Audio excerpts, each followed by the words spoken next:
President Trump downplaying concerns over an alleged Iranian assassination plot that led to a covert ruse to get him out of Turkey last month.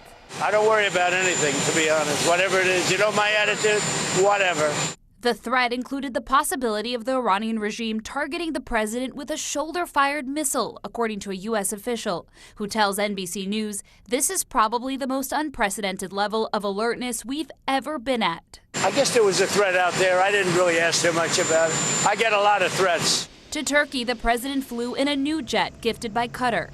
But before leaving the country, the White House sent the new plane to Britain and said the president would take the old Air Force One home instead.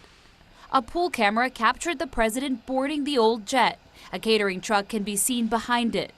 The president was secretly moved to that catering truck, which then drove him to a smaller military plane. Several White House officials and the press pool boarded the old Air Force One, many unaware the president wasn't on board with them.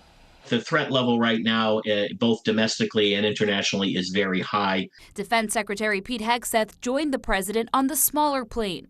Other cabinet members, Marco Rubio and Scott Bessent, remained on the older Air Force One. A U.S. official says plans for the misdirection plot came during the final hours of the NATO summit, at the urging of the Secret Service and the U.S. military. The plane that I flew on was at greater risk. I think it was at greater risk because that would be the plane I think that they would be more likely to go for. Congressional Democrats are demanding the White House answer questions both about the threats by Iran to assassinate the president and the plot to remove him from Turkey safely.